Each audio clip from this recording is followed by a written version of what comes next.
Tonight in the feature interview, Blackie Lawless of W.A.S.P. tells why their new album, The Headless Children, stresses music over image. No matter what kind of show you do or whatever, the tunes are what really matters. W.A.S.P. and a vicious track called Man-Eater off The Headless Children. This album marks a major change in the direction of Blackie Lawless's songwriting style. He's concentrating less on sex, booze, and rock and roll, and more on topics like gang violence, drugs, and politics. The singer and guitarist even sent out a letter to the music industry explaining his new serious intentions.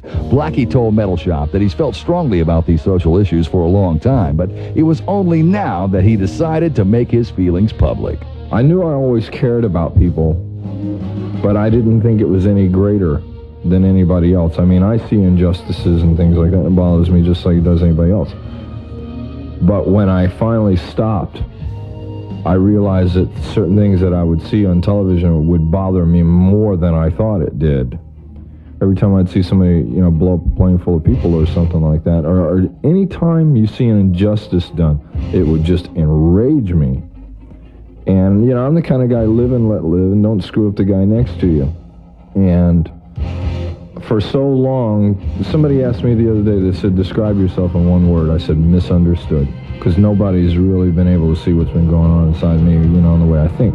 So I thought, okay, if I'm going to say these kind of things, I'm going to have to let people look inside to see what's going on. Blackie Lawless of W.A.S.P. Now here's the epic track that opens The Headless Children. It's called The Heretic, The Lost Child. Time for us to get into the mind of Blackie Lawless, the flamboyant main man of W.A.S.P., and tonight's feature interview. With the release of the group's new LP, The Headless Children, W.A.S.P. are downplaying their earlier outrageous image in favor of a stronger musical attack. Now, the group's blood and leather antics were never meant to be taken seriously, but Blackie Lawless feels that some people paid more attention to that aspect of the band instead of the music.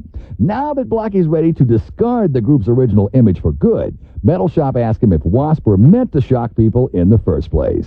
I said a long time ago that we never ever tried to outrage anybody, and I still stick by that. I mean, it was too simple, because when we first started, we were doing things to entertain ourselves, and it caught on. And it's a good thing, too, because we would have still kept on doing it even if it wasn't. And I look at bands like the Plasmatics and Zig Zig Sputnik. I thought they had far more outrageous images than us. But then again, the bottom line is that we also had songs, too. And the songs had to be better than people gave them credit for, just to compete with the image that we had, because our image was competing against our own music. So at the end of the day, that's the reason we're around now, and they're not anymore, is because of the tunes. But ultimately, that's what it will always be. No matter what kind of show you do or whatever, the tunes are what really matters. W.A.S.P. cranking the title track from their latest album, The Headless Children. The first single off The Headless Children and a highlight of the record is the group's cover of a classic song by The Who called The Real Me. Blackie Lawless and W.A.S.P. may have recorded the track just to cash in on the current trend of heavy metal remakes, but it could also be a subtle hint by the singer and guitarist that he's ready to expose the real Blackie to the public. Metalshop asked Blackie Lawless for the story behind The Real Me. It was more done for the sense that we thought it was a good version of a song. It was a hit song that was never realized by The Who, even though, The Who did their best to make it happen. It came off an album called Quadrophenia, which had Love Rain on Me and 515 were the two big songs that came off of that. And so, consequently, The Real Me got lost in the shuffle.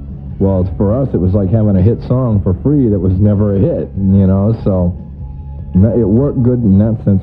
But more importantly than that, it goes back to the idea of myself personally more than the rest of the band. For so long, people have not been able to see what's going on inside me, and I think it's a definitive statement.